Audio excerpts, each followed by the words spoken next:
Well, good afternoon, everyone, and welcome back for my 41st daily briefing in a row. I must begin today by reporting that 125 more people lost their lives to COVID-19. To their loved ones, to their friends, and all who knew them, the state of Illinois grieves with you, and may their memories be for a blessing. Last weekend, I announced that those who have COVID-19 and are recovering at home anywhere in southern and central Illinois have access to a terrific new telehealth program that allows remote patient monitoring for COVID-19. That program now extends to the rest of Illinois, rounding out our telehealth coverage around the state. To remind you, this program serves those potentially infected with a mild version of COVID-19 who will be able to recover from the safety of their homes. Again, that's the vast majority of people who get infected. Patients will receive daily virtual visits by healthcare workers and receive wellness kits that include things like thermometers and pulse oximeters, blood pressure cuffs, and alcohol wipes. And to be very clear, the remote patient monitoring program is available to everyone who is COVID positive and recovering at home, regardless of your insurance coverage. Our new healthcare partner covering the northern part of the state of Illinois is Advocate Aurora Healthcare. Their hotline for this service is 866-443-2584. Again, 866-443-2584. You'll recall that Southern Illinois University School of Medicine is our partner serving communities in southern and west central Illinois, including Metro East. And their hotline number is 217-545-5100. And OSF Healthcare serves central and north central Illinois, also including Rockford. And their hotline is 833-673-5669. Those three phone numbers, as well as the websites for each of these providers, can be found on our COVID-19 website, coronavirus.illinois.gov, under the telehealth section of our resources tab. For many of you, this pandemic has been draining, emotionally and physically. And as I've said before, it's important to feel that and even share that with a friend, a family member, or a confidant.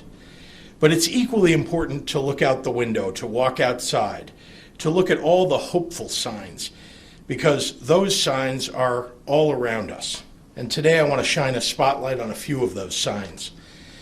Look at the creativity that people have brought to make sure that those in need are truly cared for. Like the Clearbrook organization in Arlington Heights, where staff at the special needs nonprofit have done everything from performing Corona caroling with ukuleles in their neighborhoods, delivering activity care packages to over 60 families, and sewing masks for their fellow employees. Like at Urban Autism Solutions, which created digital meetups for young adults with autism so that they can make friends and learn new things and have fun with a new and different kind of engagement. Like Kenny Farms Distilling in Rochelle, a family-owned business that decided to suspend their bourbon production operations and flip their systems to make thousands of gallons of hand sanitizer for their local heroes, their police officers, their firefighters, and their healthcare workers. Like W&W Towing in Dixmoor, where owner Early Walker has enlisted his drivers to deliver care packages to seniors on Chicago's South Side and in Chicago's South Suburbs. Like at the Beverly Farm Foundation in Godfrey, a home for adults with developmental disabilities that has found socially distant ways to offer their residents bowling and puzzles and board games so there can be fun for the residents even while there is safety. Like the bipartisan coalition of lawmakers who teamed up with the Southern Illinois Community Foundation to launch the Southern Illinois Strong campaign, selling T-shirts and collecting donations to support area small businesses. Check out their campaign at southernillinoisstrong.com. Like the Illinois Board of Education, the Illinois Community College Board, and the Illinois Student Assistance Commission, which have together raised more than $550,000 to date for their emergency grant program to support low-income students across our 12 public university campuses and 48 community colleges. Like the Adams County Farm Bureau in partnership with local farmers, which donated over 2,000 pounds of ground pork to area food pantries in the Quincy area and across Western Illinois.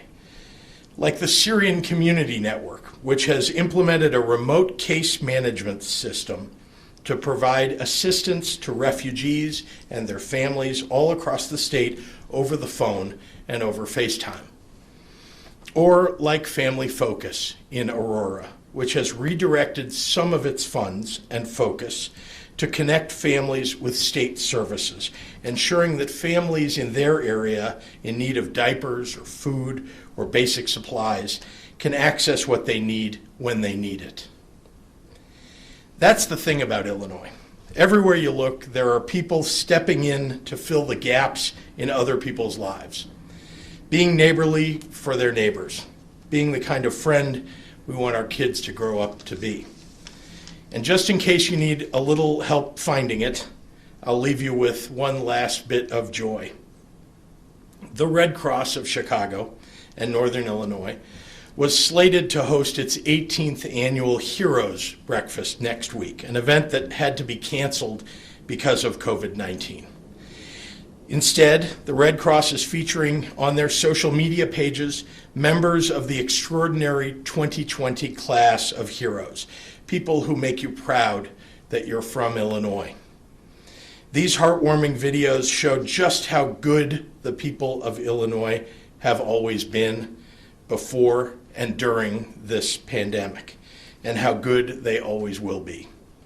And who knows, maybe the class of heroes for 2021 will feature some of you out there, people who have gone above and beyond on behalf of others in response to COVID-19. Award or not, you are the difference makers. You are the helpers. You are bending this curve and helping out our healthcare workers and saving lives, even just by staying at home.